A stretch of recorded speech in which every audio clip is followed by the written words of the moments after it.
Mtakumbuka kwamba ndani ya soko letu kulikuwa kuna wafanyabiashara wa aina tofauti tofauti.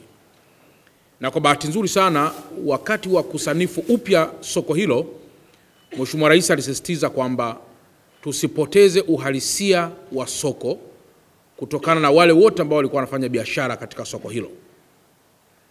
Kwa mantiki hiyo, maelekezo yake yote yametekelezwa.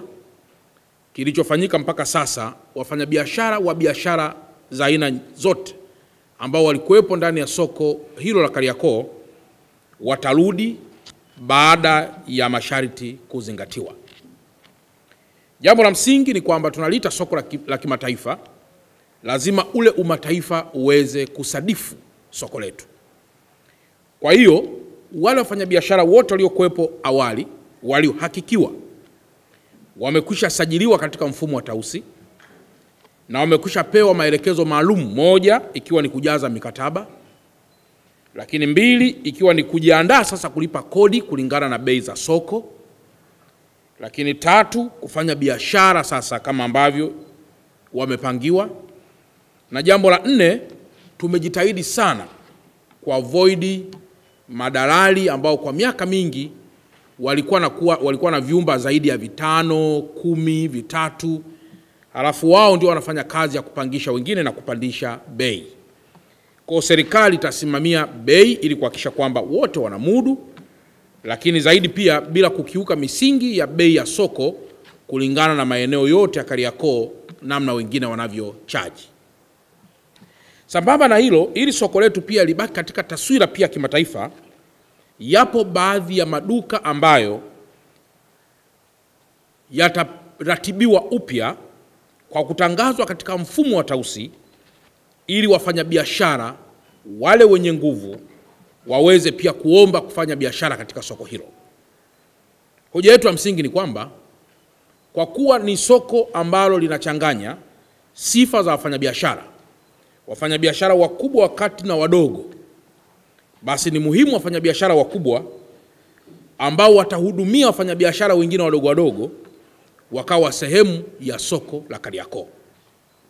Pamoja na haya yote, kwa kuwa soko wakati linaungua halikuwa na bima, tumesisitiza pia kwamba katika kodi ambayo itakuwa inalipwa ni muhimu sana pia kuzingatia bima ambayo lazima soko kabla lijaanza kufanya kazi tuhakikishe kwamba limekatiwa bima kutoka kwenye insurance maalumu, ili in case kwa baadaye likiwa na itilafu basi bima iweze kubeba mzigo huo.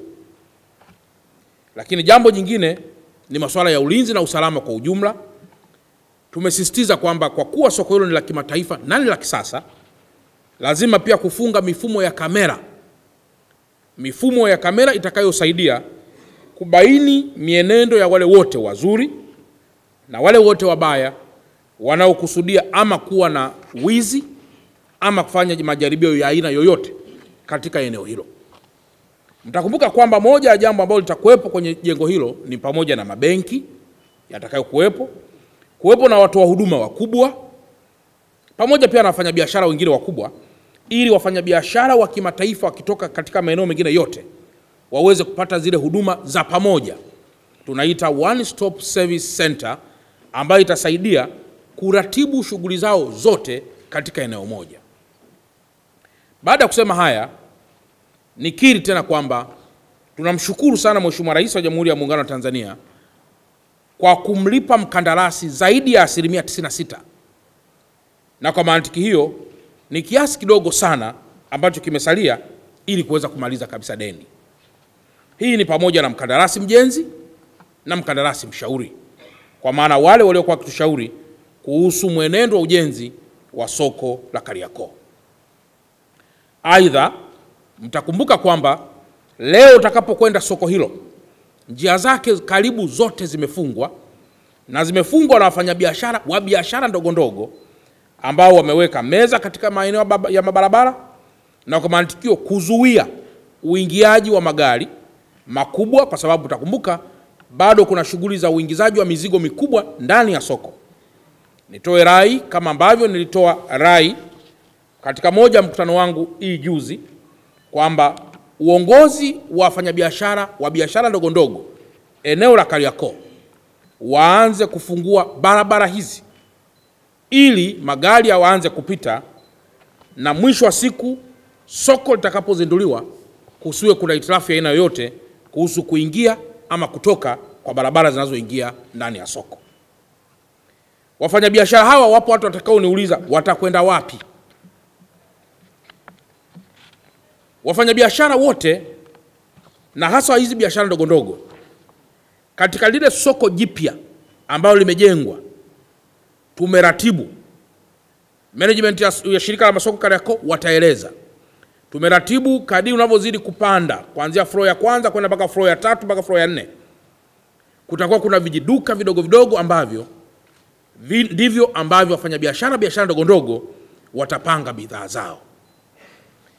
Sasa natoa muda wa wiki 2 ili uongozi wa machinga katika eneo la Kariakoo waweze kukaa na wafanyabiashara wa biashara ndogo ndogo, wawaeleze kuhusu adhima serikali na namna ya kufungua njia, ili kila mmoja abebe mzigo huu kwa kufungua njia, ili mwisho lisije likawa soko ambalo halina tija kwa uwekezaji mkubwa ambao umekushafanywa sasa.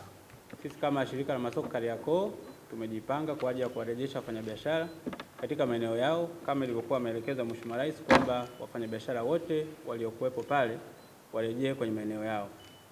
Wafanyabiashara wetu ambao maeneo tuliokuwa nayo ilikuwa ni maeneo 1520, lakini mpaka kufikia sasa wafanyabiashara 1159 ndio ambao wamejisajili kwenye mfumo na wamejaza fomu za uhakiki kwa ajili ya kupewa mikataba na wamepangiwa maeneo kwenye mfumo wetu wa Tausi.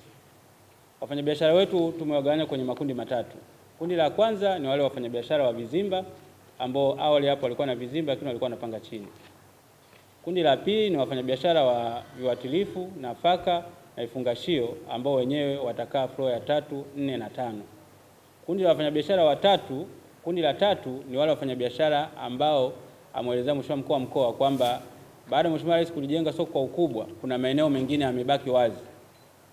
Hayo maeneo tutayatangaza kwa umma kwa ajili ya wafanyabiashara wengine wenye nia kufanya biashara katika soko kuu la Kariakoo waweze kuyachukua. Tutaweka utaratibu vizuri kwamba tutafanyaje, lakini tuna makundi matatu. Ndugu waandishi wa habari, kwenye kundi la kwanza la wafanyabiashara wa vizimba ambao wenyewe walikuwa ni 764, kati ya hao 627 tayari wamefanikiwa kujaza fomu, wamesaini mikataba na tumewaingiza kwenye mfumo wetu wa Tausi. Maanake ni sawa na 81% ya wafanyabiashara wako tayari kuanza biashara. Kama alivyoelezea Mheshimiwa Mkuu wa Mkoa kwamba soko linapokamilika hao wote wako tayari. Hata tukiwaambiwa kesho waingie, wana mikataba mkononi, ni kulipia malipo yao kwa control number ambao tumeshawapa waweze kuanza biashara. Kundi la pili kama nilivyoeleza kwamba ni wale ambao wanaenda kukaa sehemu ya ghorofa ya 3, 4 na 5. Hawa ni wale ambao walikuwa wanafanya biashara ya nafaka, viuatilifu lakini na vifungashio. Hao wenyewe walihitaji maeneo makubwa kulingana, hawakuwa na vizimba. Wale vizimba vimejengwa lakini wenyewe walitaka maeneo kulingana na square meter. Kwa haya maeneo yao ndio yako hatua za mwisho kukamilika kwa ajili ya kugawanya, na wenyewe tayari wamepangiwa maeneo kwenye mfumo.